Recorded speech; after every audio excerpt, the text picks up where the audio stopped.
preparation. Go to a solitary place at midnight when the moon is new and strong, preferably a desert, the woods, or a mountaintop. On perfectly level ground, mark off with the chalk or string a circle with a radius of at least 7 feet, and inside this, a circle with a radius of... Tony Caravan. You've been subjected to a highly sophisticated form of propaganda. It's just what you need, and not what you don't.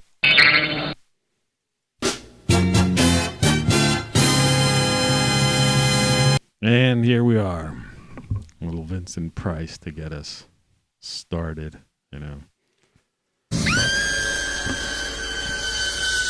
Don't be afraid. Don't be afraid.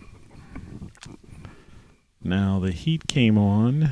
It's 6:01 a.m. Eastern Daylight Time here on the, well, East Coast of the former United States. It's a Monday, October 18th, in case you're not aware of that kind of thing.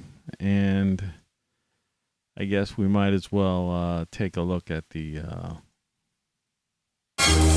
Weather Watch forecast. And outside, from a satellite view anyway, low Earth orbit, CONUS, NOAA, your taxpayer dollars at work. As you can see, the East Coast has cleared up considerably, except for some spotty clouds up in parts of Pennsylvania, upstate New York, as it's referred to, and into New England. And there's something gathering itself on the West Coast, which is going to work its way over. Because the longer-term forecast, the way I understand it, at least in my neck of the woods, which is on the east here, excuse me, it's currently 46 degrees outside of my studio. It's supposed to be partly sunny, partly cloudy, glass half full, glass half empty, get up to about 57 today here. And then it'll be in the mid-60s on Tuesday and Wednesday, and then we're looking like possibility thunderstorms Thursday. So I guess when those clouds work their way across. I mean, we're pretty much into it now, you know, that being the fall season for the better part of the U.S., except the South, of course. And that's about it, you know. Look at all those lights. Look at all those lights. The population. But there's still so much vast, open, empty space if you think about it. You know? You see that high concentration, you know, around.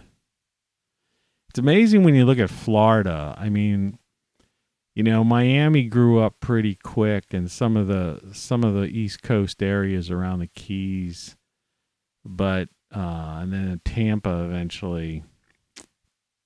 But you know, as you get south on the other side, where you see like, you know, the Sarasota on down, and then of course Disney's creation of Orlando, literally, you know, which was just swampland. I doubt if he paid more than 50 cents an acre for that land. I'm serious. Maybe a quarter. I'd be curious to check that out. But, you know, apart from the, excuse me, the U.S. is a big place. And, you know, you can see out, you know, once you get past on the other side of the Mississippi, more or less, just how sparsely populated, or at least, you know, the bigger cities are.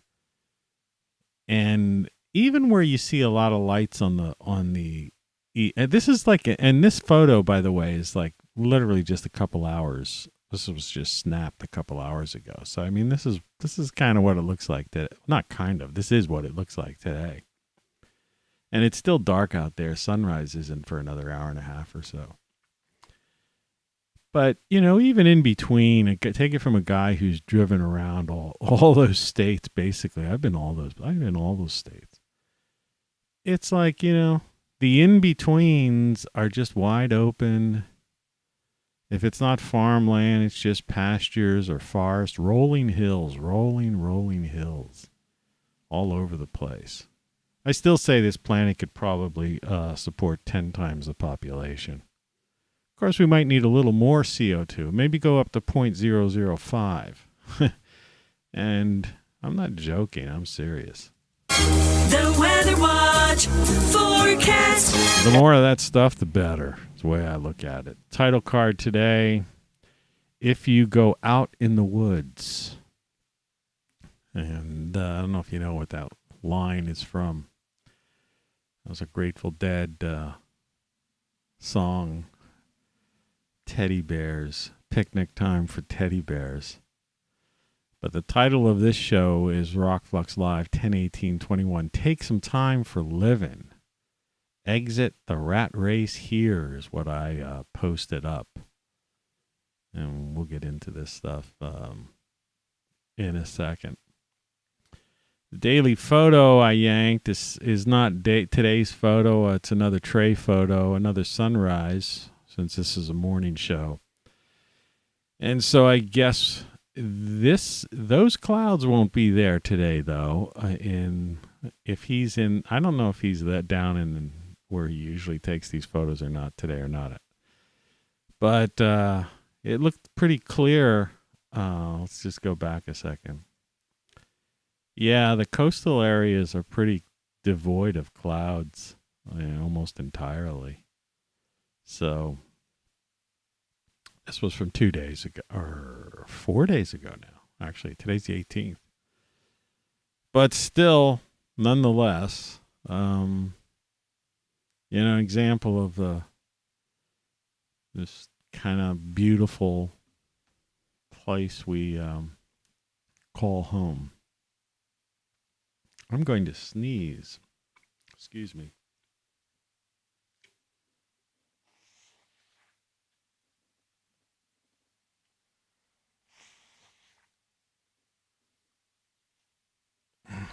Held that off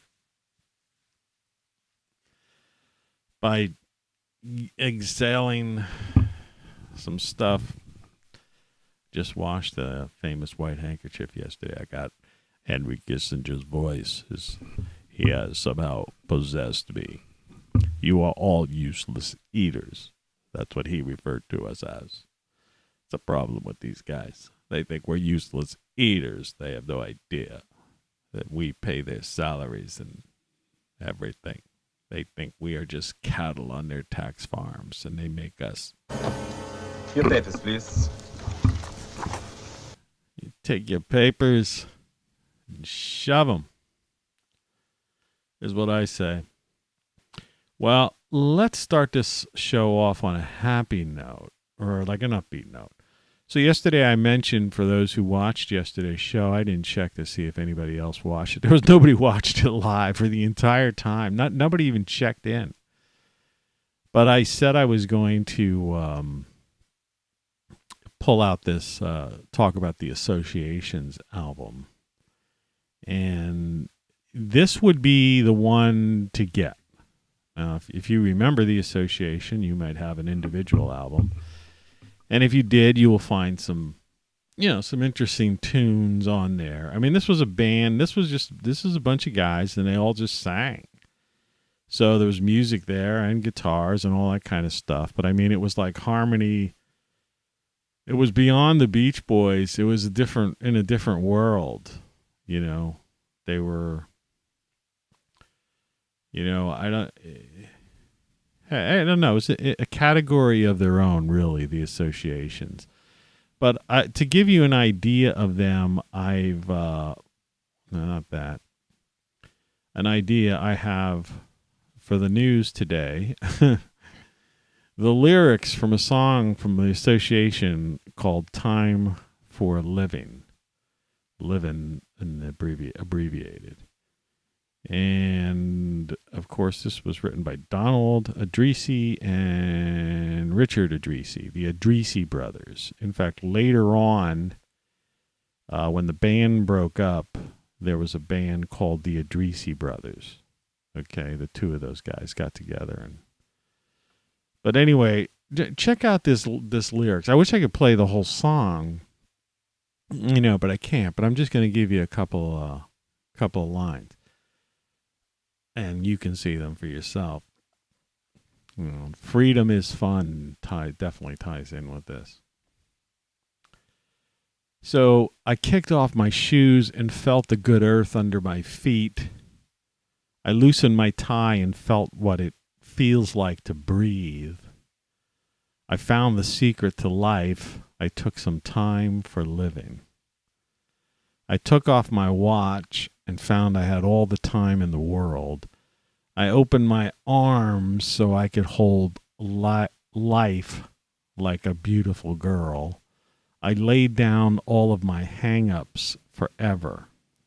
I looked around and saw what sweet things can be found simply by taking some time for living. Grooving on little things life is given. From now on, I'm taking time for living. Too busy to stop and notice the things that are real, embarrassed to talk about the things that I feel. It's so strange, never noticed the world all around me. And this guy, and he goes on and on. And that's the Adrisi Brothers' Time for Living, which is on this Association Greatest Hits album. And there's some other classic songs on there that you may or may not be aware of. I mean, if you're over a certain age, you would be aware of. Songs like Windy, Everything That Touches You, Cherish was their big hit. Cherish is the word. That was like the love song, right? But, it's a good out. If you want to just like mellow out and just this is kind of easy listening music. This is crossover. I mean, this was mainstream. This made it on the rock charts. But, today, somebody young today might not want to deal with this stuff at all. But I mean, this would have been, accepted by both,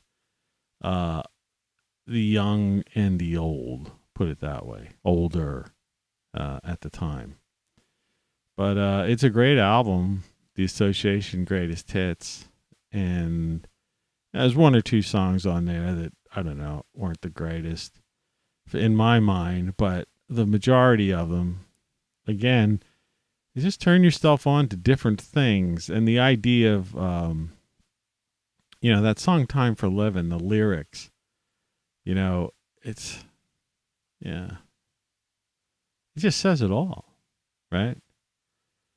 I just got up a little while ago. In fact, I haven't even taken a sip of coffee yet. Still have a little bit of the Kona blend left.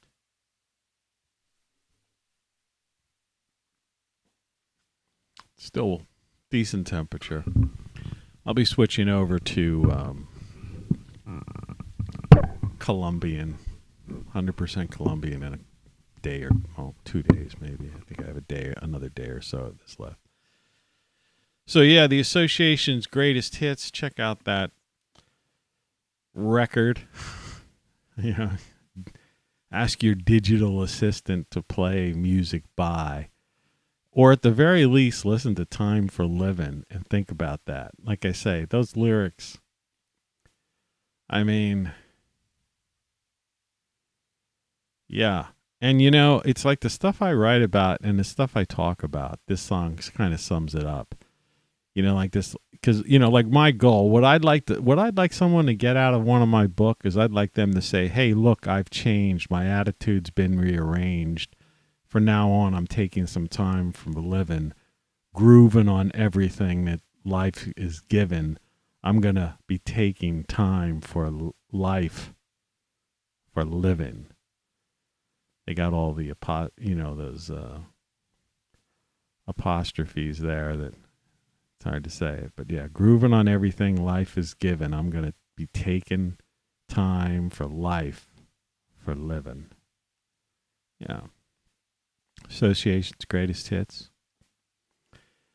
Something worth checking out. And as always, just a reminder, the sun is the source of all life and light and the magnetic field, and this 0.004 CO2 nonsense that you're being fed is bull.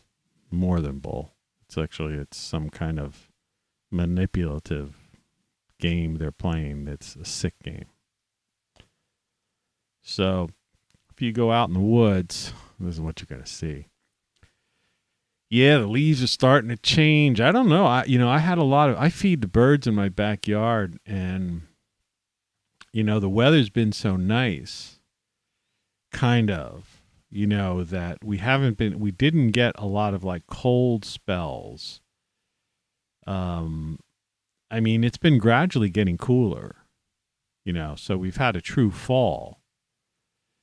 But now it's like it would be fall in earnest. So those birds have got to like either fly south or find. What happened was, and I'm hoping these guys figure it out, but nature has a way. In many ways, knows more than we do about things like that. But as you've seen before, I've had pictures of my yard, how these what I believe to be grape vines have overtaken like half of my house. Like I had this enclosed mini back porch. It's hardly called a porch. It's just basically almost a walkway. But that's where I grow stuff in the wintertime. I have stuff growing in there now. I've had a couple of sandwiches with lettuce that I've grown in there. And I grow catnip for the cat, and cat grass. The radishes that I've shown before here that got leggy. So I'm not sure about that. And I'll give you a report on that. As, we'll see what happens with them. But anyway, a lot of birds, I guess, have been living in among, this thicket of leaves. Now, there always have been like two spots where certain group of birds have wintered. Like, I think they call them house finches, actually, because they live like in just under, like behind the drain, not the drain pipes, the rains, spouts or whatever you call those things, gutters, rain gutters, of houses. And, and I'll feed through the winter. I'll put out food, and it usually wasn't more than, I don't know, half dozen birds or something like that. But, still yesterday, even though it's getting down into like the mid 40s at night, and I could quickly check here again. While it's 40s, it's still going to be in the 50s, like low 50s, a couple of nights this week. But tonight's going to be 43. And, that's pretty cold.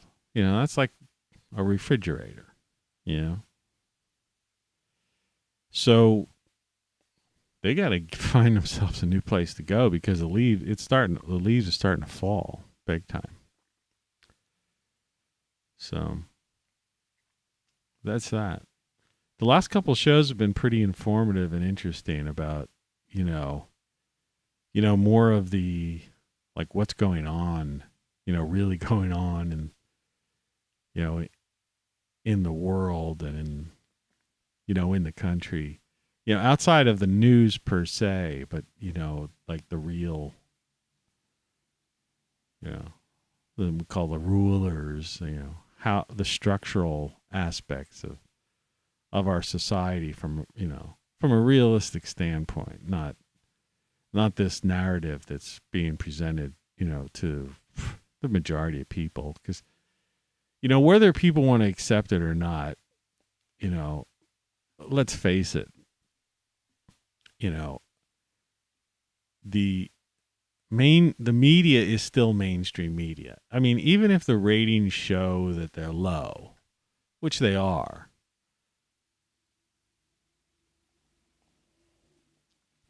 as they get like past as the headlines, because nobody reads, they pay much attention anyway. But as the headlines become memes or little clips get passed around various social media or discussed, by different various people, so it's mainstream because that's the flow of information. I've played that Outer Limits thing before. We control everything you hear and see. Right, it was like from their intro from that '60s horror show.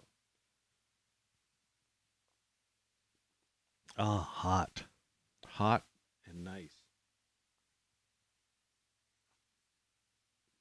I must have put just the right amount, spoon just the right amount in there, and it's just the right temperature. That's good. So at least I get that one thing. By the way, I'm wearing the Everything You Know Is Wrong shirt today. Which, let's see if I can put some light on it. You see the texture of the shirt, the color of it. It's kind of neat. Look for that one that's like coffee-ish color. I don't know what the name of it is. But this was like $18.99. I think. I'm not sure if the 15% thing is over now. There was 15% off. Coming up, I know if you go to my site, TonyCaravanLive.com, I have a schedule of like various discounts that are being offered. Like I think the next one is free shipping. I'm not sure when that is. But coming up like in the first week in November, I believe, is 20% off. I mean, 20% off a shirt like this. It's comfortable. It's a good. This is a good fall shirt. Well, anytime I wore it in the summer too. But I mean, it's a short sleeve, but it's like good material, washes well. $18.99 or something like that. Take 20% off that. I mean, it's cheap. It's cheap for a custom shirt. Everything you know is wrong.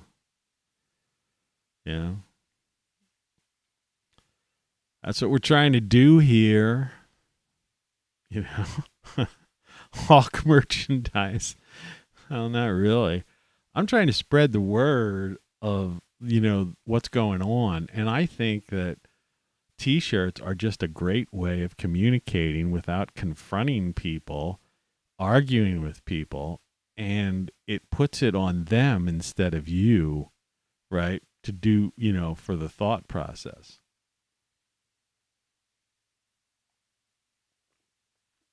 It makes a person think. When you have a shirt that says everything you know is wrong, or you don't know what you don't know, or game over. I'm going to make the Freedom is Fun shirt. In fact, I've got to write that down right now and put it here in paper. Actually, that was my not laundry list. Well, list of things I need to buy, shop. Okay, so Freedom is Fun. I guess an exclamation point on there is all right. Some people have problems with all caps and like things like exclamation points. I don't. It's just all caps. Because I guess, the texting generation, that's like shouting or something to them. To me, it's just like the choice is based upon what looks good in the font and what's readable from a distance. So I'm an advertising guy. So I'm thinking of billboards, ads in magazines, whatever I would be creating. and what the individual font is. Like, for example, that game over thing, over here. That would not look good if it was lowercase a, you see? So it's not like I'm shouting game over at you. It's game over because that's kind of what it just looked right. And it's the same with the other ones. They had to be all caps. They just, and it's aesthetics, the whole 9 yards. Even the then what, on the hoodie shirt. And by the way, that's available in all kinds of colors and different styles, multicolor hoodies and t-shirts and things like that. And I also have these like holiday bags, like cloth bags, and this Christmas, I call it the Christmas moose, and or reindeer, whatever you want to, that image. It's just stuff worth looking at. No.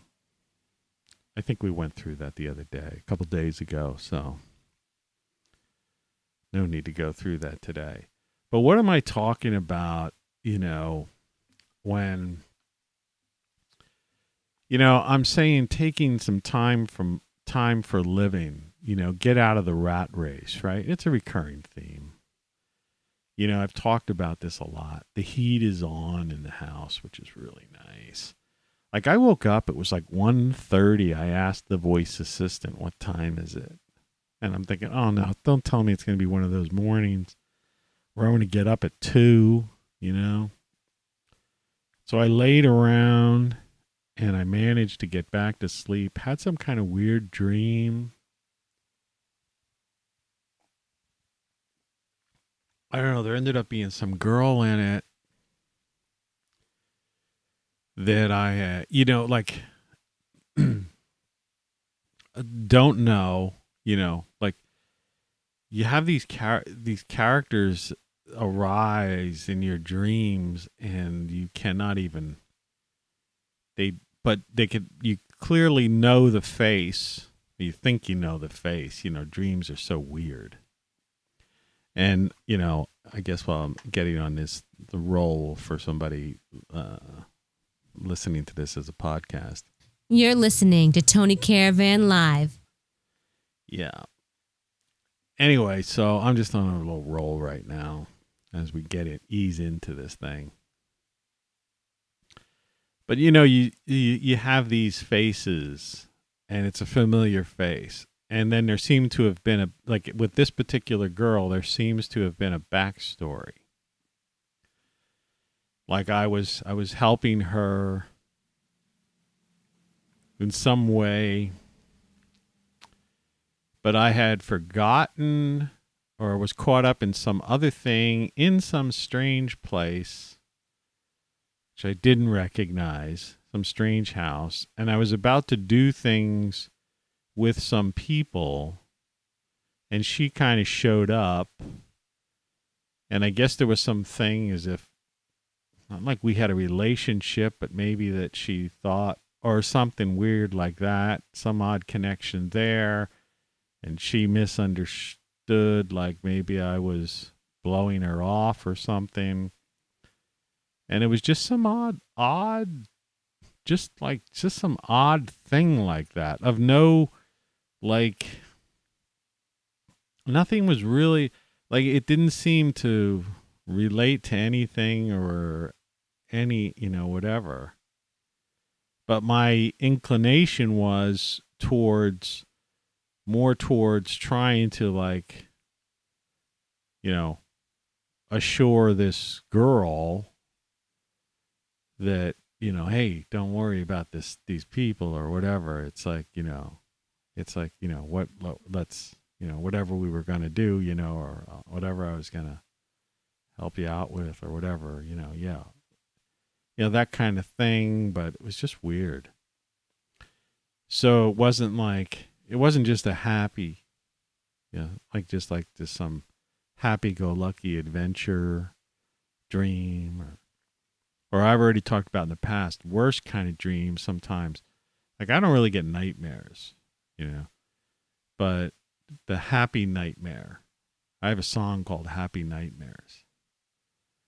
And that's like, did you ever have a happy nightmare? I don't know if I can see. See, I don't really care. When I get a copyright claim on my own music, they don't seem to do anything about it. See if I have that here. Yeah, I do. I'll listen to it just a couple. Listen to maybe 30 seconds of this. I originally wrote this song when I broke up with my college girlfriend. And after that, some time after, I would have these dreams and that we were still together, making love or whatever. And then I'd wake up and realize, well, it was just a dream. Then many years later, I was in another relationship and a similar thing happened to me. And actually, it just happened to me the other night. And so here it is. It's called Happy Nightmares. I hope you like it.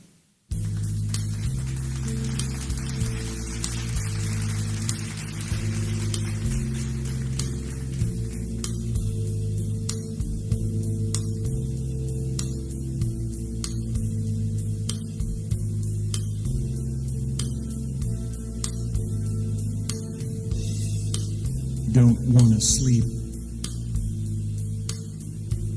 Why must I keep these hours so late?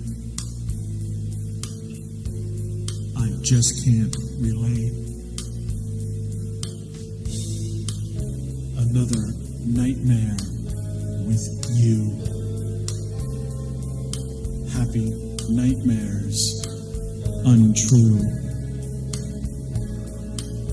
When I'm holding you near, but you're gone. You're gone. What can it be? Anyway, we get the idea. That's all. The way it came off a little bassy, a lot bassy. So you might want to rewind and turn your treble up or your bass down on that one to hear it. That's one of the few. I have two live songs that I've recorded, and that's one of them. And the other one, of course, is the holiday.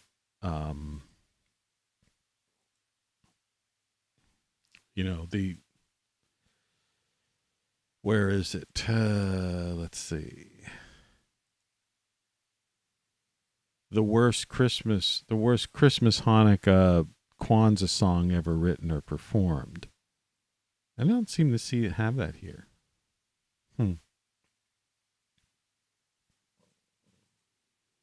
That's one of those few songs that actually gets decent airplay. It's become a classic. I wrote it a while back, performed it live, and just went through it, So it should be on here. You would think. Let me just look for it. Let's see.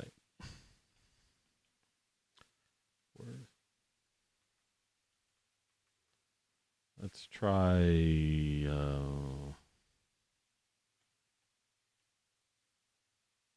I can't believe I don't have it on here. It's very weird. Well, anyway. Quality, quantity, and variety. ROCKFLUX. Let's get this show on the road. You're on the ROCKFLUX YouTube channel. I spent, so you could find a copy of the worst Christmas Hanukkah Kwanzaa song ever written on my ROCKFLUX YouTube channel. It's actually should be available a couple places. You can just do a search for that. The worst Christmas, Hanukkah Kwanzaa song ever written or sung. Make sure you put the full title in, because who knows what else would come up. But like the publisher, not the publisher, but the people that have, company I go through to distribute, my distributor, I guess I should say, there would be a copy there. And then I have like a music video, which isn't so much a music video, it's just like kind of some spacey thing that has the lyrics and then some weird, like, psychedelic stuff going on. You can find that too. Surprisingly, though, the views are only in the hundreds on YouTube, but the listens, I have gotten, that song has gotten listened to and played over the air. Every year, it's become, I call it a seasonal classic. It's a little off the wall, but it's true.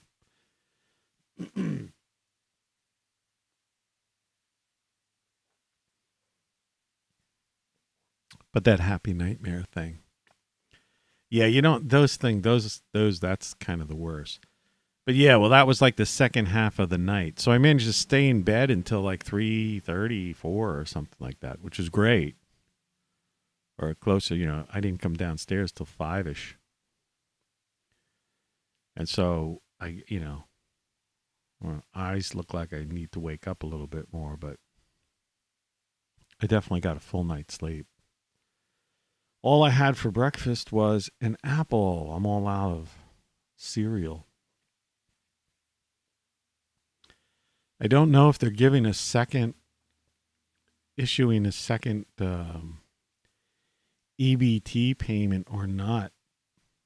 Sometimes they do. They've been doing that during this thing.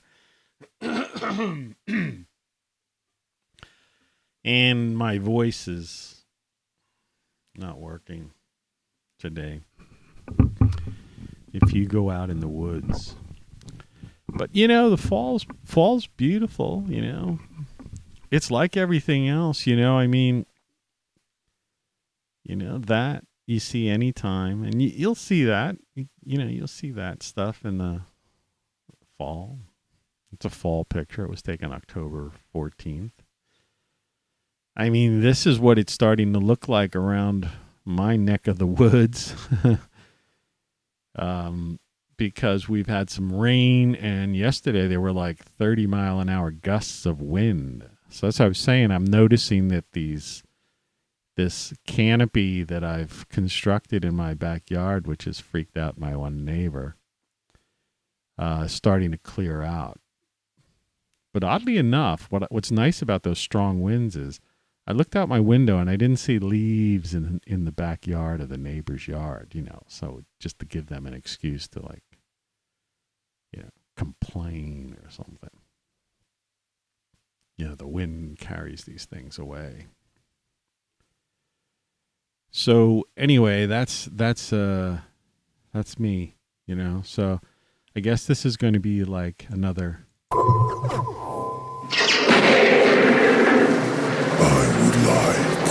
If I may, to take you on a strange journey.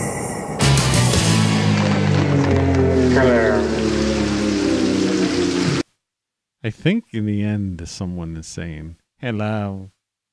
That's what it sounds like. Hello. I would like to take you on a strange journey.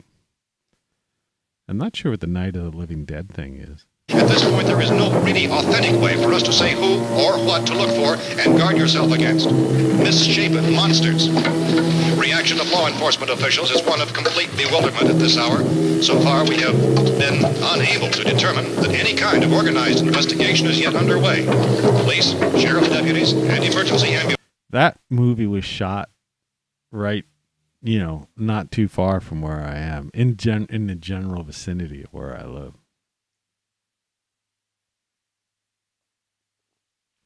If you could call this living. Night of the Living Dead.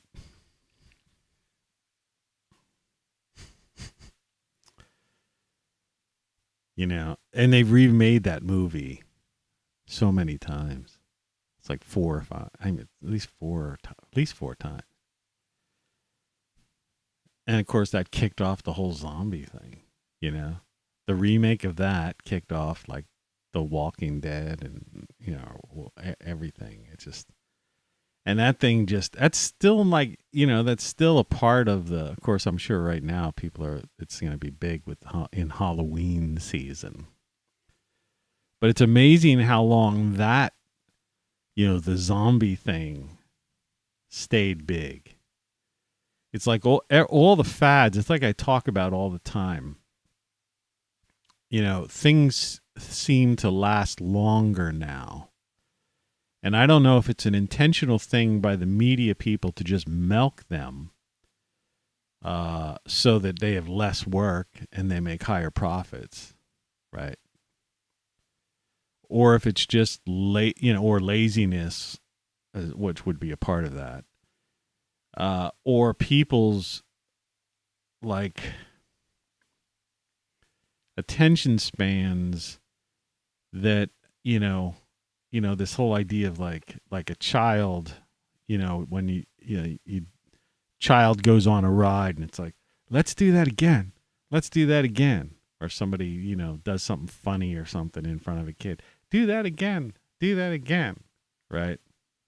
Which is like, yeah, that's okay for a kid. But like with adults, it's like the pop music today. It's like people are like, yeah, let's do that song again. Just like change the lyrics a little bit. It's like, we have a thing now called the pop song, right?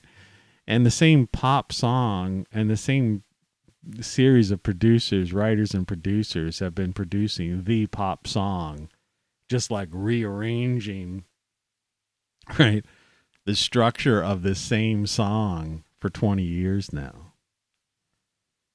Yeah. Which is a sign of like,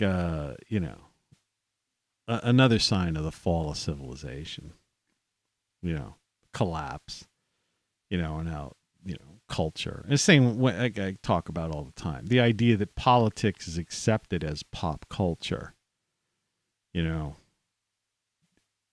that's like, man, that's sick. And that people are actually interested. And that news is like the thing. Like you would think, like you take a thing like Twitter, which I pulled out of Twitter. The only thing I do on Twitter these days is post a link to a video for some random person may want to watch it, which they usually don't. But the idea that something becomes so political. Now, that's not to say that there aren't people and niches, niche, groups of people in certain fields and this, that, the other that utilize social media. They do. And they're non-political. But I mean, for the most part, what we call pop, and the reason we call it pop is because it's abbreviation of popular, of course. So, but pop culture is politics today. And that's so ridiculous, and pathetic. Right? And like the cult of personality. So instead of there being like, and again, I'm against any kind of cult of personality. Like, in other words, elevating an individual, a human being, to some cult status or to some, it's the same with the fame concept. I never really, to me, that was, I never got that, stardom, But the cult of personality is the same way. It's like these cult heroes are political, generally today.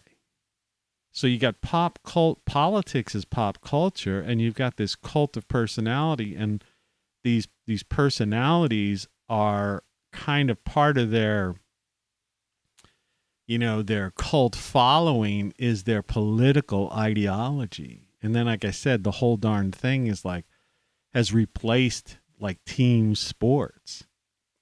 So there's like less people watching sporting events than paying attention to to politics as pop culture.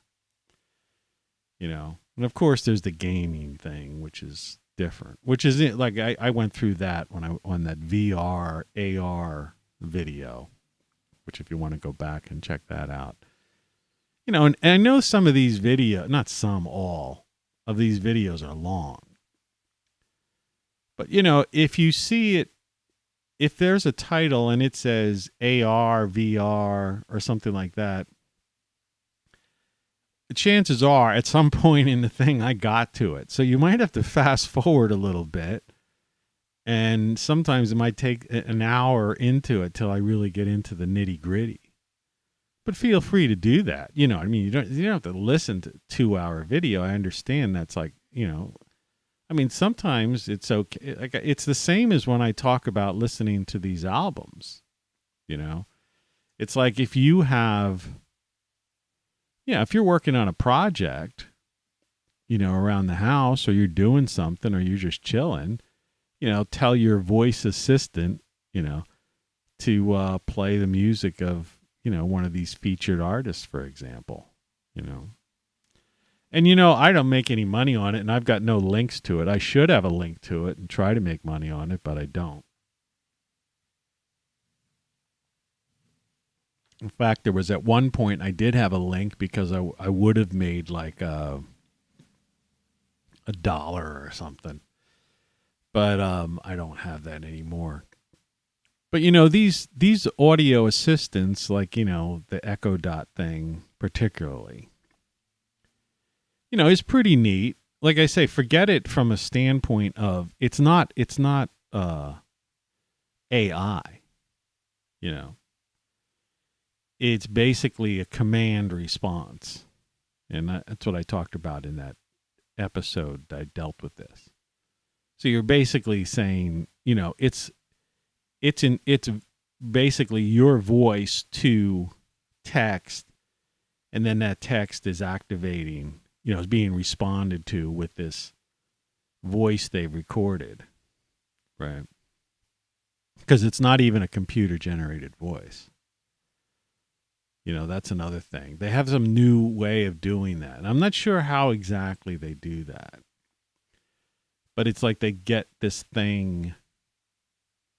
They get a person, and I guess they get them to do all these vowels and consonants and say certain things. So then they could turn this into a computerized voice. But I one time, there's some weird stuff that sometimes comes out, and I wish I could have recorded it, and I don't know if I could ever get it out of it again. But the one time I told the female Echo Dot voice, who's in the other room, I'm not going to say the name, I said, you know, the response I got was so idiotic. And I go, you know, you're fired, right? And in this very human-like, weird expression voice, she goes, oh darn, you know, or whatever. It was like this really, really, you know, it was just not computer-generated the way it was. So they've recorded certain things in there, and who knows what they built in there, you know. What they call those things, like Easter eggs or something? I don't know, like little surprise things that you find inside. But you have to, if you say a certain thing or you touch on a certain thing, you happen upon something that somebody put in there. And it was like a really weird response that she had, you know. It was yeah. But I mean, that's but they're really not AI. There's no process. There's really no coding thing going on there. That's just the voice. It's voice activated command response type of thing. Do this, do that, you know. It's getting hot in here. The heat's on. But like I say, I like the heat, you know, and I like it dry because that's just dries out the house. And it's been a wet a wet fall and summer, actually. And it's going to take weeks of the heat being on to really dry out the bones of this place. And of course, I've had all those leaks up in the third floor, the attic. And so there's the humidity, you know. I mean, nothing's made it down here, but it's in the bones of the house. So, and you can see like this picture that I have, the title card from the show. It's like wet leaves. Wet fall leaves.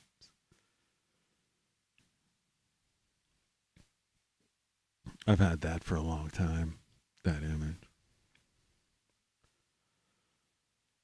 The archives of sound, still images, and video that I have accumulated, taken, used over decades is just incomprehensible.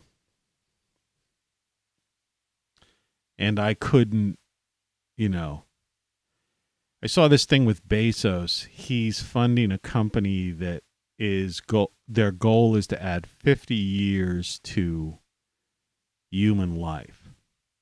And then eventually from there, immortality. This is a true thing. Jeff Bezos, the guy who's just spent $2 billion to go in space for, 7 minutes. Well, he's invested in this company that wants to extend human life by 50 years. Now, that's not such a far out thing. And you heard me say this. I might have even said it yesterday. And it's funny, I just found out about this investment yesterday. After the fact, I said this. But I've talked about this a number of times over the years, really. That because I've done research on life extension. And that a human being should be living to be 120 years old. Okay? Like 120 some years old.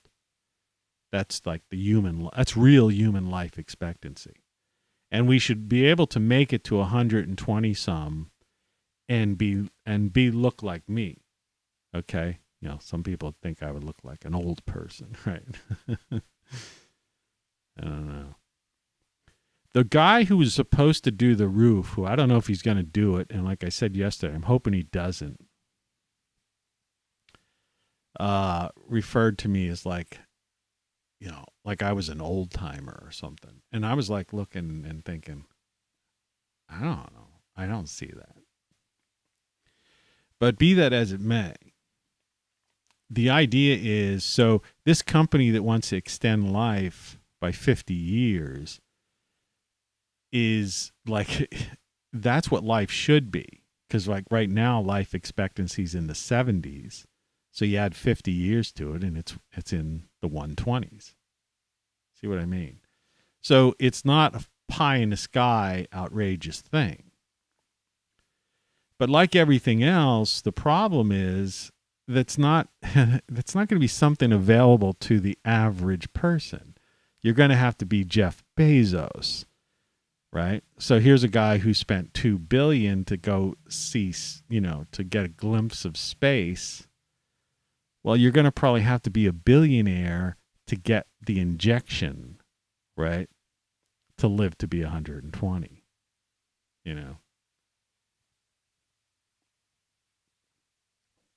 It might cost you a couple of $1 billion. And why not? If I came up with it, right? Why not? If I had it right now. Do you know what CRISPR technology is? CRISPR? They even have home kits for that. CRISPR technology is like, kind of like what they've done with this RNA stuff. I mean, like how they develop these things real quick. Like a lot of people don't know this, but a lot of these so-called the things, let me get rid of this thing a second just so you understand. The thing that didn't, like when they say they were developed in like record time and stuff like that, the fact is, they were like developed in a weekend. You know, like like last summer. They just developed them. And because because we have this technology, and it's been around for a while now, but it's called CRISPR, CRISPR. Let's see if we can look without messing up. My CPU is pretty high right now, but let's just try to open a new window and look up CRISPR. Let's see if I can do this. CRISPR.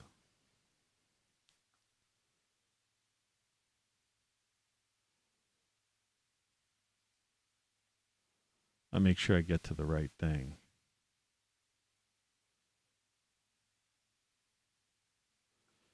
All right, so let's go to display capture, properties, and CRISPR. Okay. Turn it on first of all. There we go. It always does this weird thing first. Okay, so, and sorry about this, but there we go. Time delay. So this CRISPR, a new tool for genome editing. Okay. And this woman, this Jennifer Doudna, Anyway, so a summary is CRISPR, genome editing, might be remembered in history as the single most influential technology in life sciences. For 3.8 billion years, evolution has slowly sculpted the DNA sequences of genomes of all organisms on Earth. Since the 1990s, we have been able to read the DNA sequences of genomes. With CRISPR, humankind now has the power to rewrite the sequences of at least small regions of the genome. Horrific human genetic diseases such as sickle cell anemia could be potentially erased from the human genome in the future. All right? And this is one of the women who are involved in it. Okay? And so, and as you can see, this is highly scientific stuff. So let's look here. Here's CRISPR.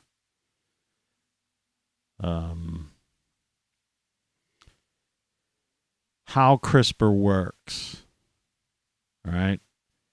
The CAS9 protein forms a complex with a guide RNA in a cell. That's kind of a weird, there's something wrong with the typo there. Anyway, this complex, forms a complex. Excuse me. This complex attaches to a matching genomic DNA sequence adjacent to a spacer, right? And then Cas9 RNA complex cuts the double strands of DNA. Programmed DNA may be inserted at the cut.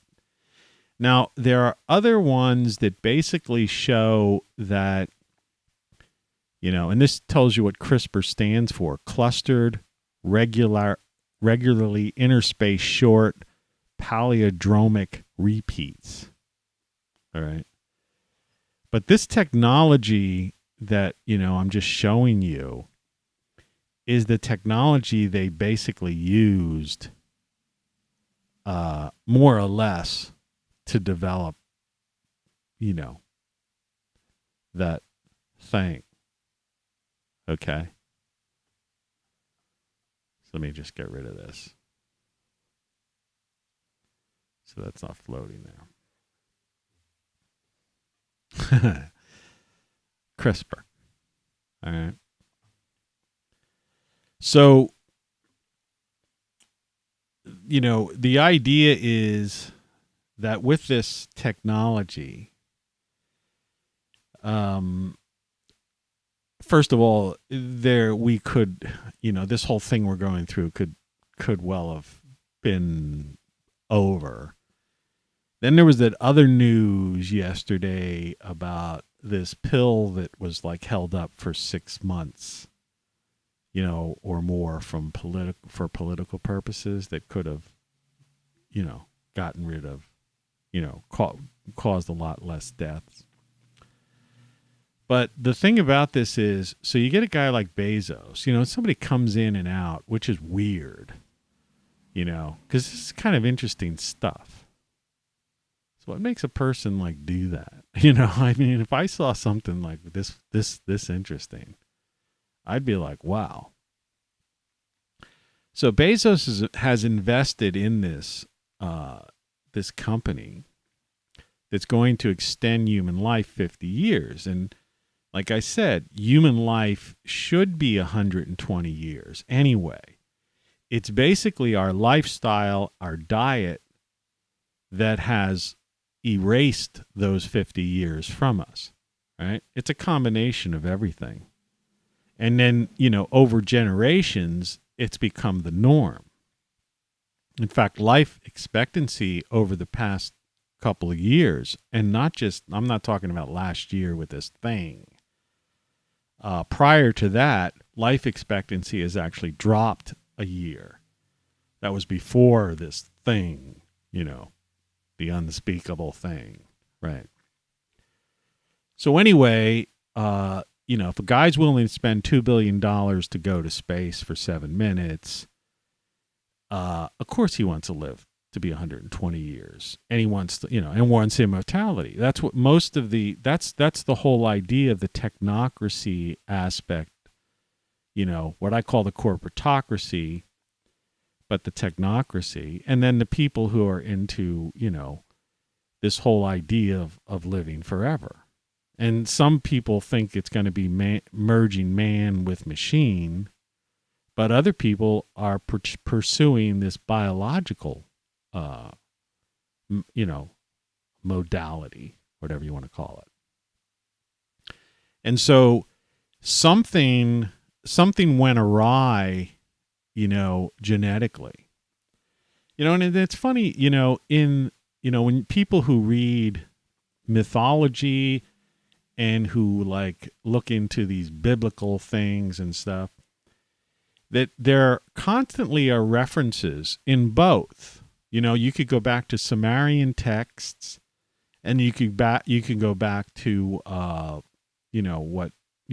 biblical texts, and they'll talk about that, those from above, who have come down, or the Elohim, whatever, decided to lower, reduce the lifespan of humans. Okay. And, there are these tales of, and they actually list ages in. And like, this is the thing. I mean, I'm going to be all over the place with this, so you have to follow me on this. Remember that there is more written text, more documentation, more ancient scrolls, clay tablets, what is referred to as mythology, literally millennia of, piles and piles of records that date back, literally thousands of years, 6,000 years minimum. Some go back further. And yet modern science is only several hundred years old. So it's like to totally dismiss thousands and thousands of years and just like, scoff it off as, well, that's myth, or that was the religious, right? It's like I've said before. It's like every time they find some kind of complex structure, they say, oh, that was some temple. It's like, man, these people built a hell of a lot of temples, man. It's like, it's like going to New York City and saying the skyscraper, that's guy, looking at some architectural wonder and going like, that was, 1,000 years or a couple thousand years from now goes, The Empire State Building, that was some temple they had. You know, I mean, literally, I'm serious.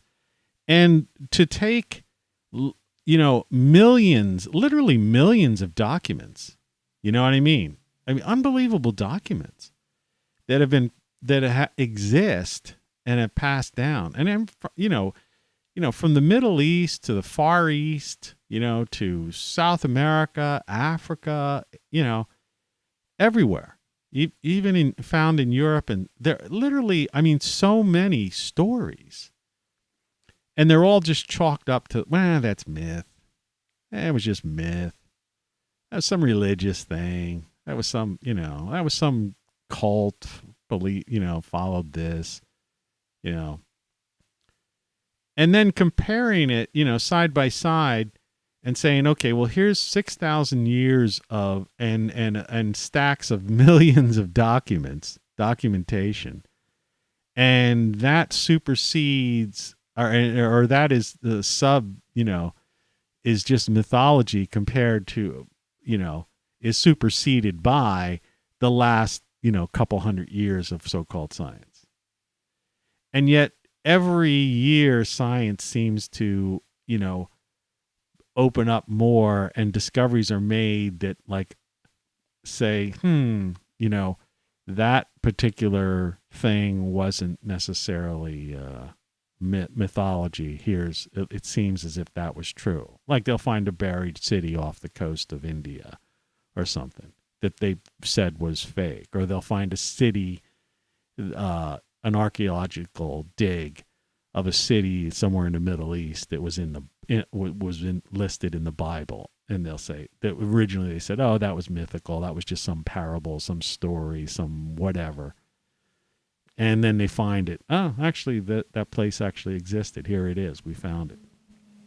And so, what's to say then that these books that have survived, particularly a lot of the Indian texts, from India, that are very detailed oriented, that, get into medicine and flying,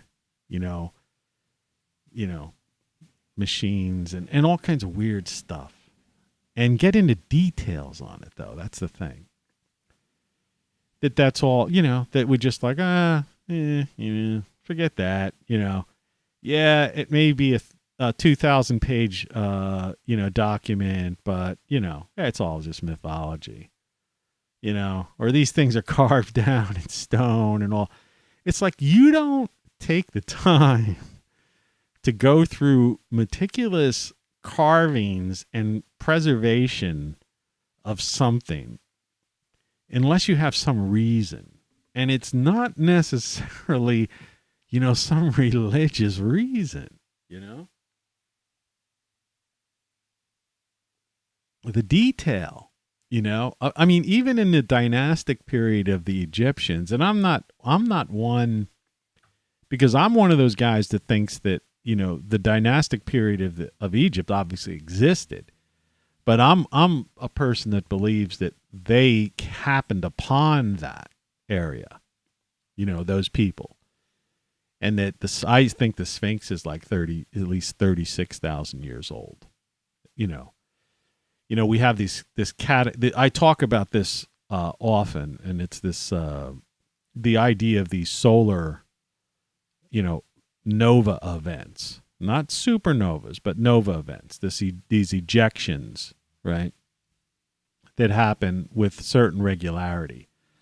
I mean, you have the small solar cycles, the 11-some-year type of solar cycles, 400-year cycles, 1,000-year cycles. You've got 6,000-year cycles. There are papers, you could find scientific papers released as recently as, yesterday that, confirm, this kind of stuff, talk about it and give, peer-reviewed papers.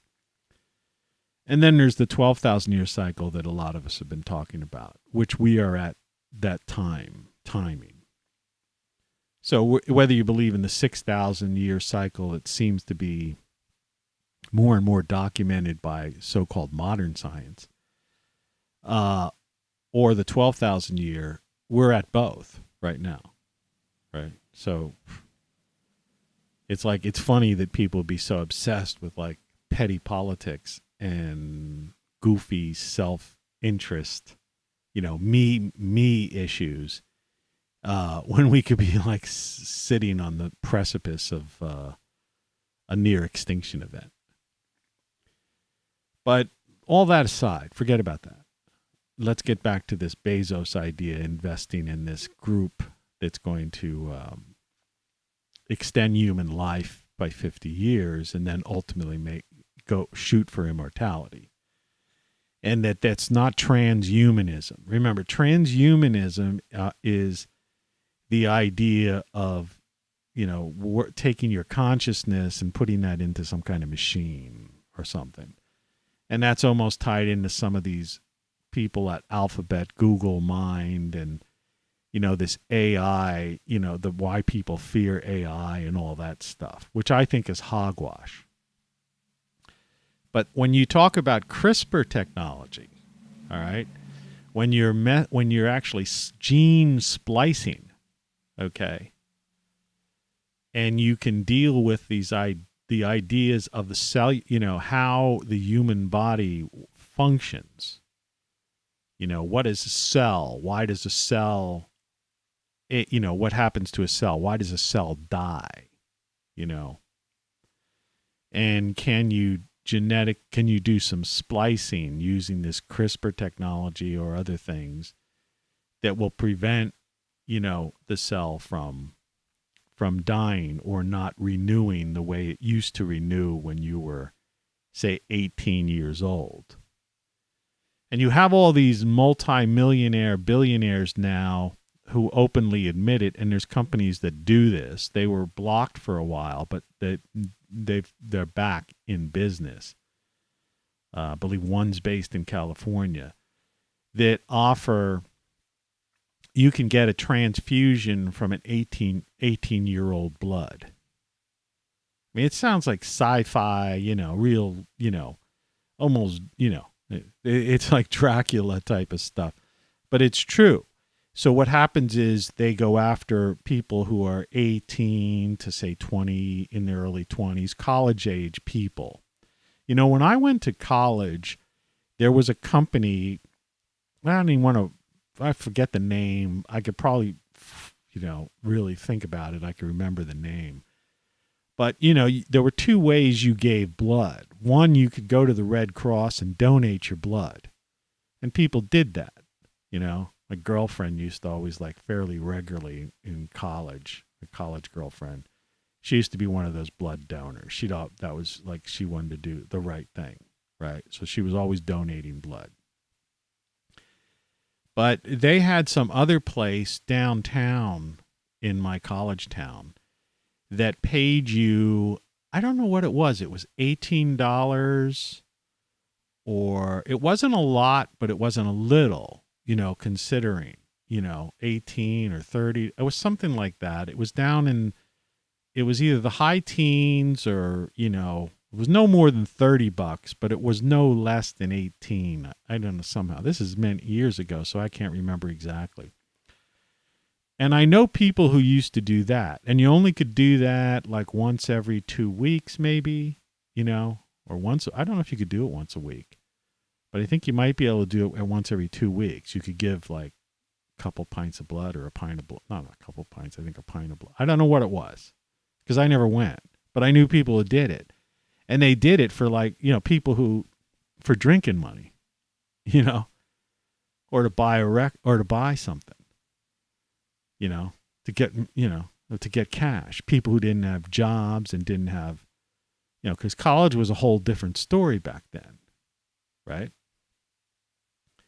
You couldn't get a $50,000 student loan. I had a college loan. It was like $5,000. And eventually I paid it off, had it paid off. But at one point when I was in between, one time they were attaching, I just stopped paying it at one point. I don't know why. I forgot about it. I was paying it. I moved. I wasn't getting like the coupon book in the mail anymore or whatever. And then one day I noticed somebody from the job I was at the time came to me and said, your wages are being garnished for the student loan.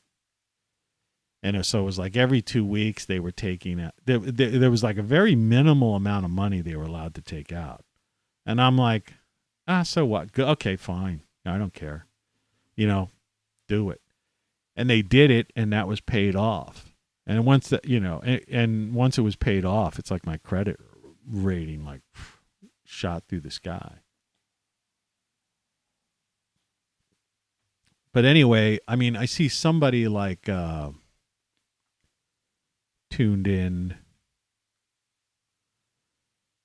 and I think that was our buddy Trey. But the idea, back to this, this technology. CRISPR. Think about that. But the idea that it's only available to billionaires.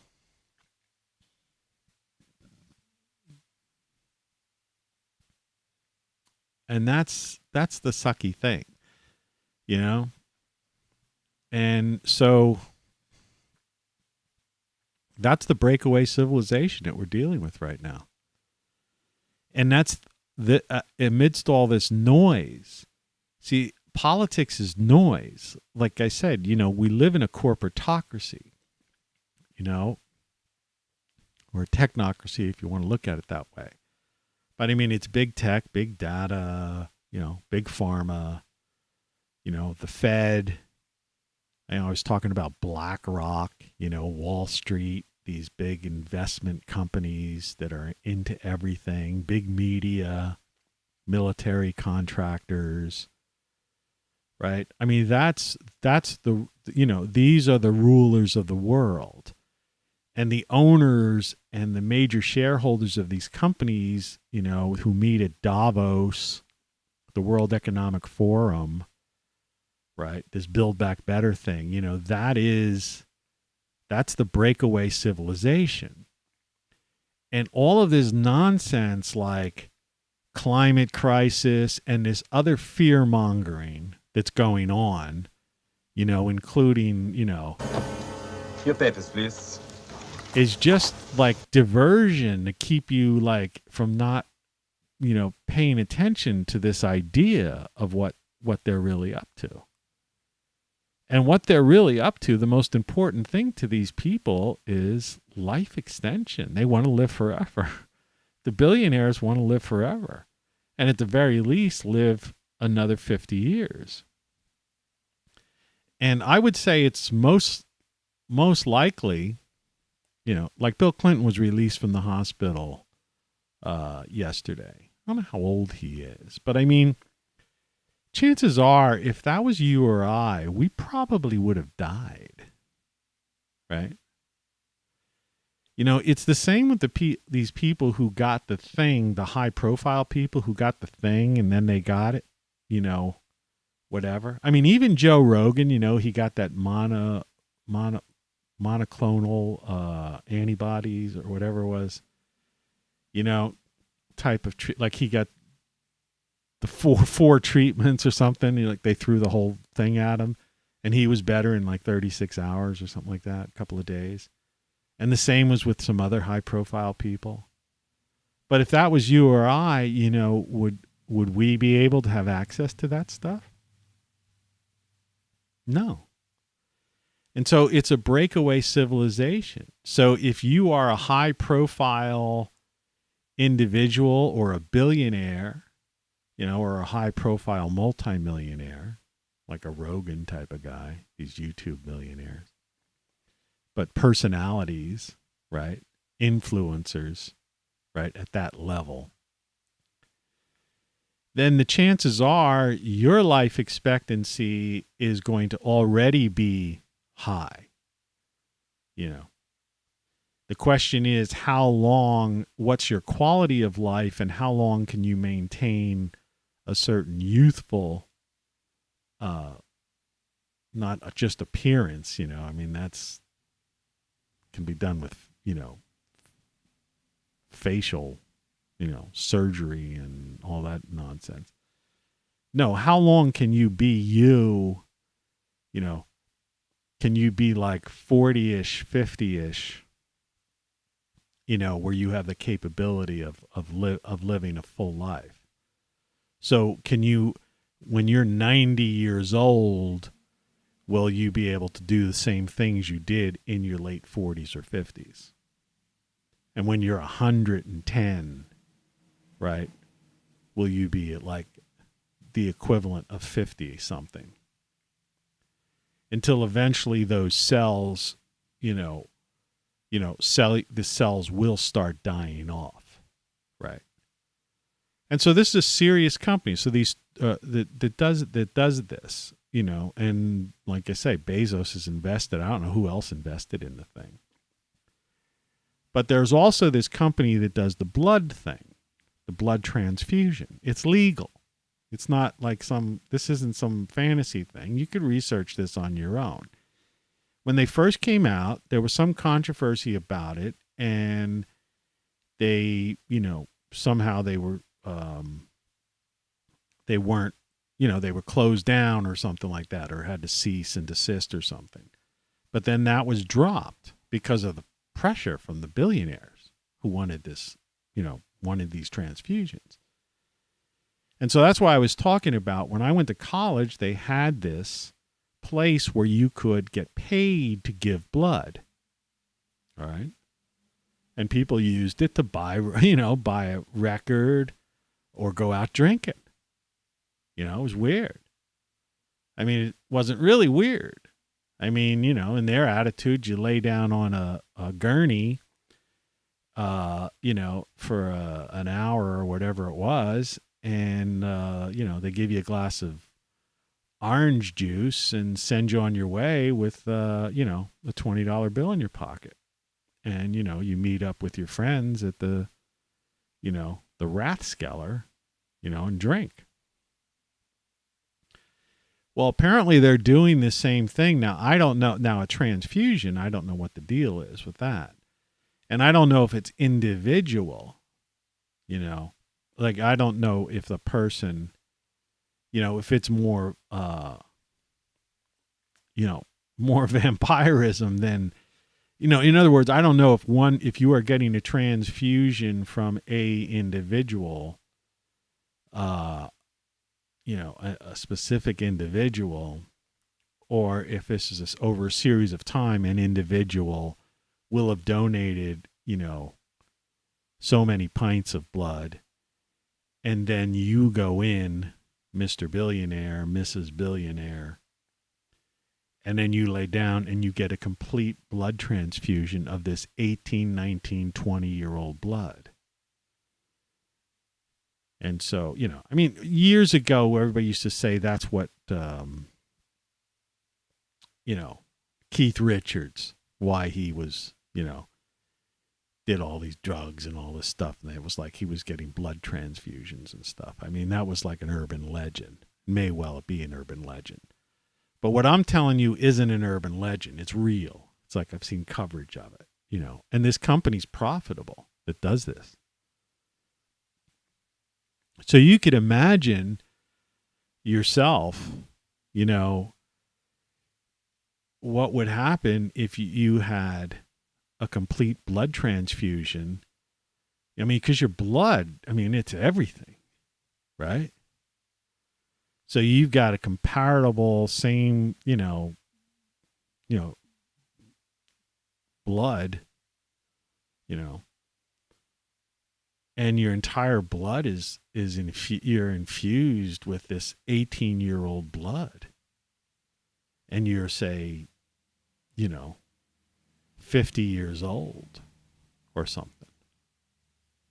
And you've got this, or 60, or somebody who's 70, I mean, that's got to be like, what a rush. And all the imperfections and all the things that have been in your blood and stuff.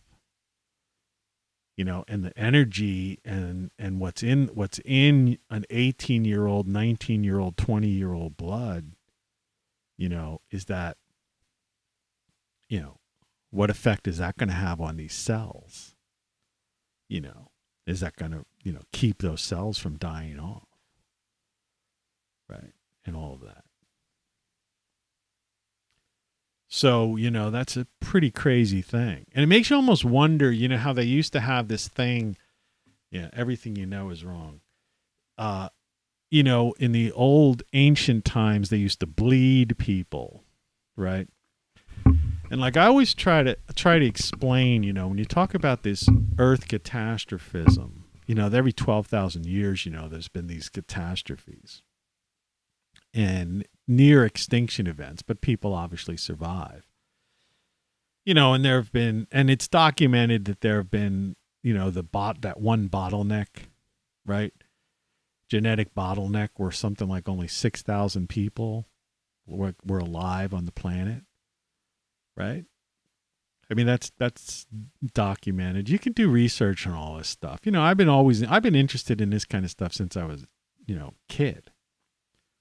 So I'm familiar with a lot of this stuff. But, the pace that and research that's going on right now is pretty much out there. Now, I don't know what, we talk about time for living, and, get out of the rat race and all that stuff. And if you go out in the woods, what does that have to do with any of this kind of stuff?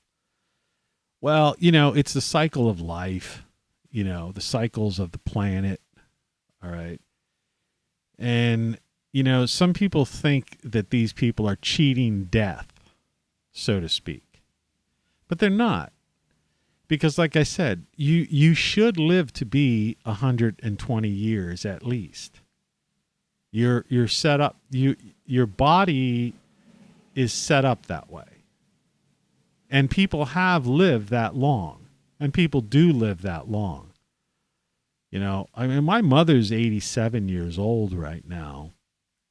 And, and she lives with like a bunch of people. She's not in a nursing home. But she lives in an apartment, like it's an apartment place that's like, what do they call that? It's like, there's other people, everybody there is older, and they have like a group, cafe and things like that, but they have their own it's like their own apartments and stuff like that. So it's not, they're not, and there's no nurses on duty or anything like that. Okay. It's just a thing.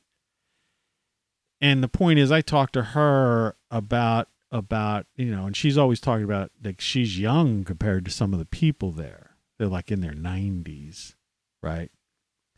And these people are still going out to lunch and doing stuff, I mean, they're not dancing around or anything. But it's the idea that, individuals, it's not uncommon for certain people, and it's genetic. It is really genetic. And doctors will even ask you that. Like when you first go in, a doctor first go in to get, if you have you establish yourself with a new doctor or something, they'll ask you like the age of your grandparents and parents. And what their disease history was and stuff like that. If you know what I'm talking about, if you've ever been, gotten sick or had something, right? Because it's genetic. Genetics plays a big role, all right, in longevity and your health and certain diseases. Your immunity. And so, these people that live into their 90s and make it to 100 or so, that's all genetics. And so what this research is doing, is basically just saying,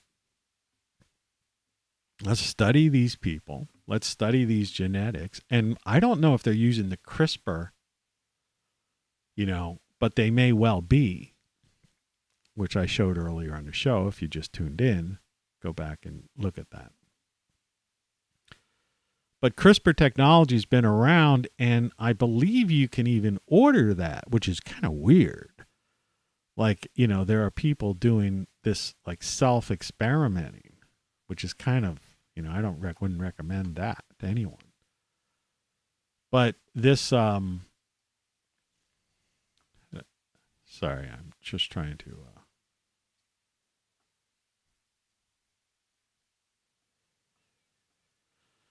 I'm trying to adjust something on my screen. This is just a little weird thing. Just wanted to move that out of the way. Sorry about that. So, yeah, a combination of CRISPR technology, gene splicing, and messing with blood, I guess. You could probably live a healthy life right into at least 120, 124. I don't know why that number sticks in my mind. The oldest woman, there was this French woman, the oldest woman on record, because there are a lot of, they call them centenarians. There are a lot of them, and I've talked about this on another show once. And in one of my books, there's a essay, Will You Live to Be 250? It's one of my older books. It's not the most recent book, last two books. It's like before that. And the idea, is that, there are these documented cases, and there have been people who have done documentaries about this, in search of, type of, people who've lived long. And they've asked them why, the whole idea of the documentary. Like there was one guy, I think, went around America, talked to 400 centenarians, 400 people who made it to 100. And went to their houses. And they weren't going to nursing homes. They were going to like these people's apartments. And there'd be this woman, she'd be 100 years old. Or some guy. And this one guy, he was driving a car, and they were saying like, what's unique? What do you do? And he just said, well, every day I have I get in my car and I go down to like, I don't know, like the Baskin Robbins. I guess they had them I don't know if they still have those things or not. And I have ice cream. And like the oldest woman on record who did live to be like, I think close to 120 or something like that, this French woman, she would eat a lot of chocolate. That was like, they asked her what did she do? And she ate a lot of chocolate. She loved chocolate. At the end of the day, she would have a glass of wine, and sometimes she would smoke a cigarette. Imagine that, puff on a cigarette. And she lived to be like 120 or something close to that. That's a documented case.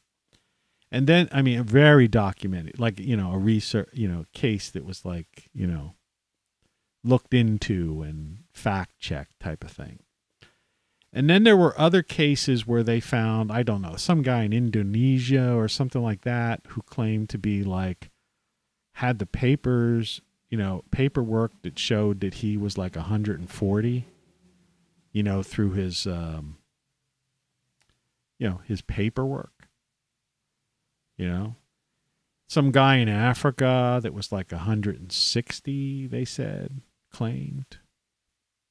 And these were more loosely, less documented as far as like, as far as this other woman, which was like, they really went into that. Everybody they knew her. She was known, in the community and stuff. But there's these other cases. And then there was a case of a guy somewhere in Asia who they believed who had an herbal shop into his 200s. Like he supposedly lived to be close to 250 years old. And he actually had this herbal shop, place where he sold herbs. And obviously he must have taken those herbs. And I guess he had found something, right? You know, and there's people talk about things like goji berry and all these other kind of weird things and all these various herbs, you know. If you really dig deep, go down the rabbit hole, you'll find stuff like that.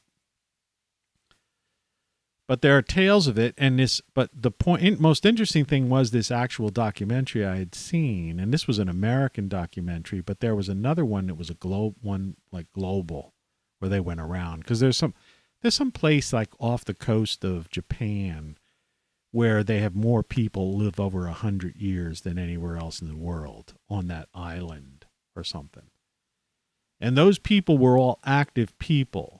So, and it was really weird, you know, because you're watching them and they're talking to these, they seem mostly be women, but, you know, they were down like by the waterfront, you know, doing things, and they were all over 100 years old, and they would get together and they would do, you know, these different, you know, community things, like, I don't know, dance or go through some kind of thing, you know. And they were all over 100, but they weren't, like I say, not like in America. You know, these people get old and they put them in a nursing home or a care facility. No, these people were like living life and walking around doing stuff. And that was another thing in the American documentary that they discovered, was that people had a reason to live. Like, that was one of the things in common, because they couldn't find anything else in common. Like, they found that most people, out of these 400 people they interviewed who were over 100, they weren't particularly like thin. You know, the majority of them were slightly overweight, which was surprising to the people who were doing the documentary, because everybody always says, you know, weight, oh, you know. So that wasn't it. They didn't particularly have like some kind of crazy, you know, health diet, right? You know, like I said, you know, they ate ice cream. Some smoked, some didn't. Some drank occasionally, some didn't. You know, some ate this, that, the other. They weren't like organic vegans or any of that nonsense that you hear people trying to push on people today. But the one thing that they did have in common is they looked forward to the next day. You know, they had a reason to be, a reason to live. And I guess that's the idea of what, you know, that ties this whole show into, you know, take some time for living. In other words, these people weren't stressed. And, you know, it's just a classic, it's like a bumper sticker, stress kills. And, you know, that's the secret. And, you know, where I say freedom is fun is like, you know, is kind of like the idea of stress kills. You know, but just a different way of saying it. It's like I took off my watch and I had all the time in the world. Right? And like I put on the chat, you know, the thing about, you know, how did I word it?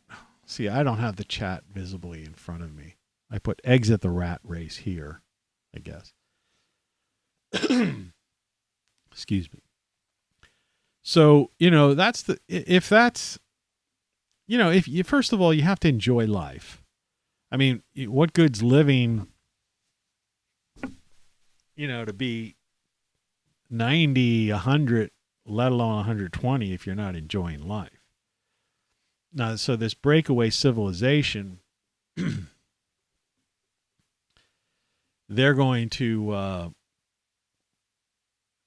you know, these guys are enjoying life because they're billionaires.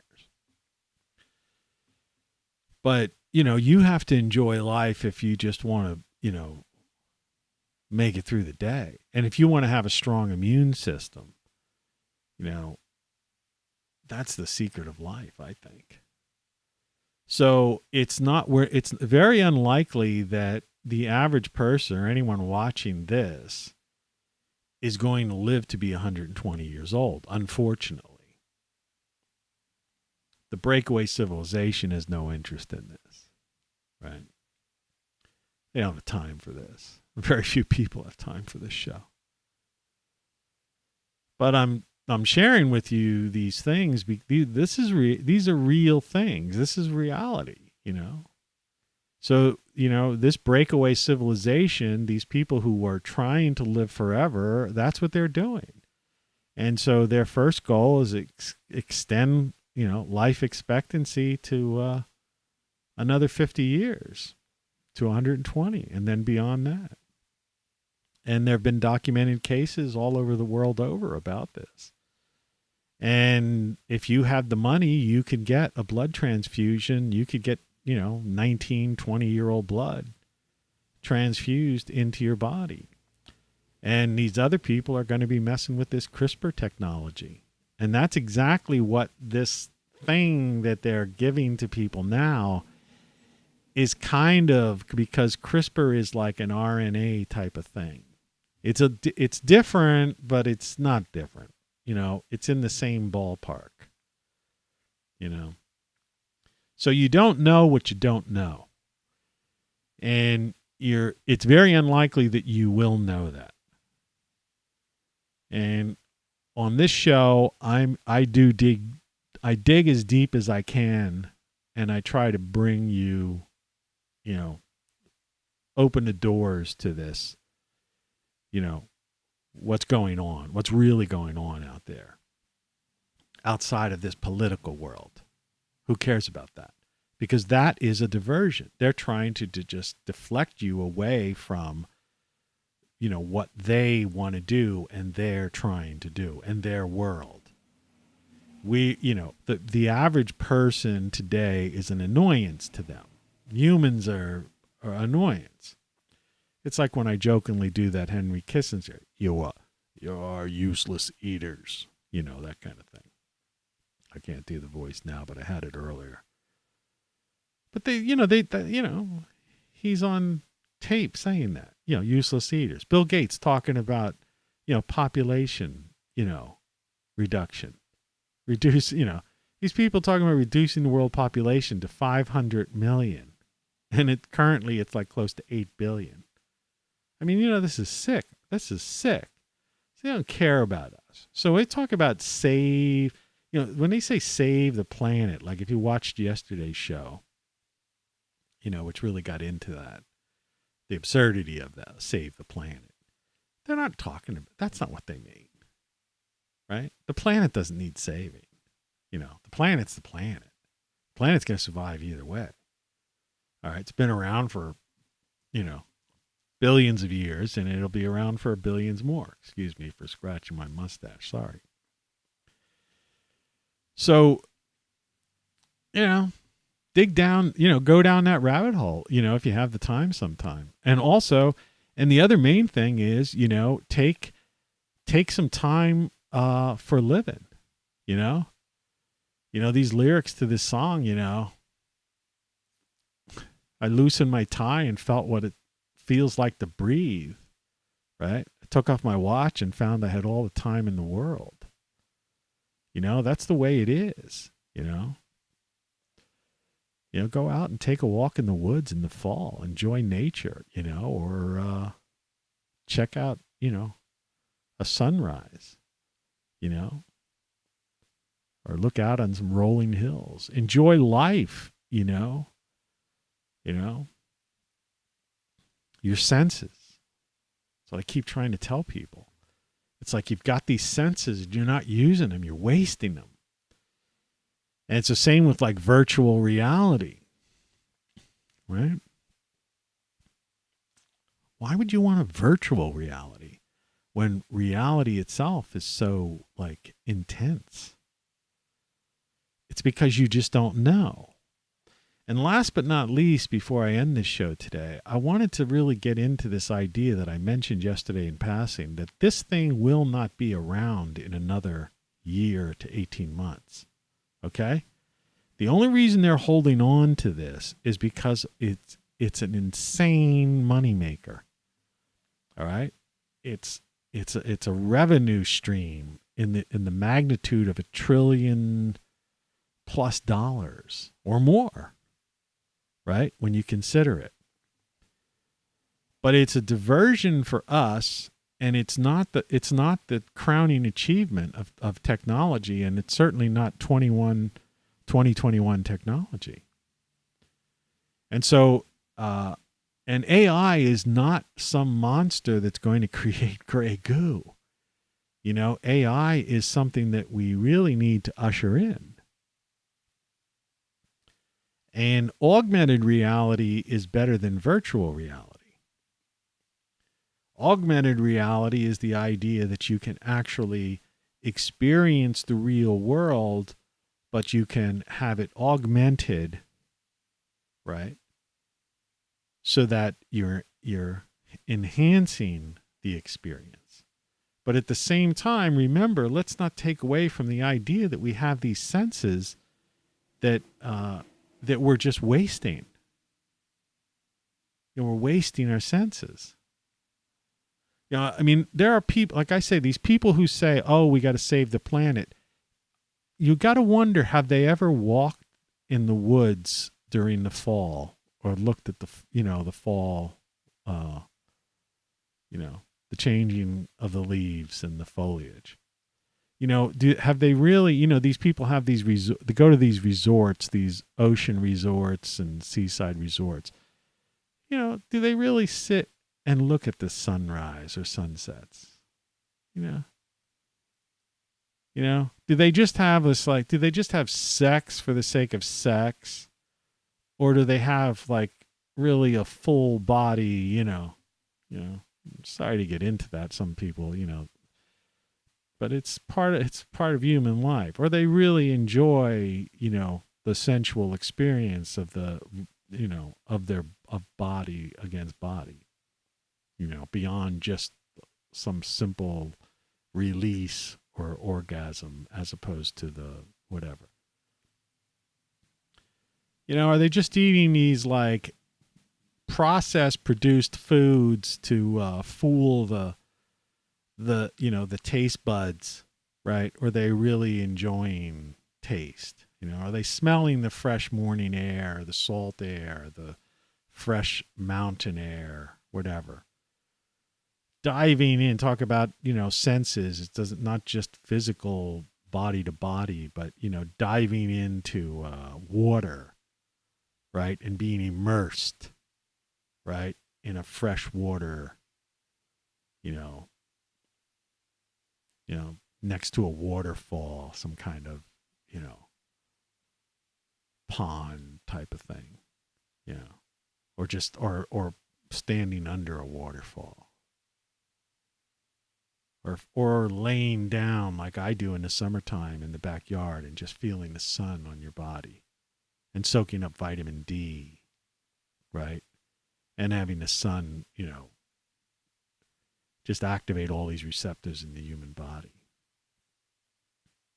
And hearing, you know, listening to great music, or listening to nature, the sounds of nature, or just quiet sometimes, just peace and quiet, you know, or the rain, you know, the sound of the rain. And then the smell of what it's like. You know, in other words, you know, get out of the rat race, enjoy life, simplify your life. You know, it's cool to have things. I have plenty of things, but I've simplified my life, you know, took off my watch and I found I had all the time in the world.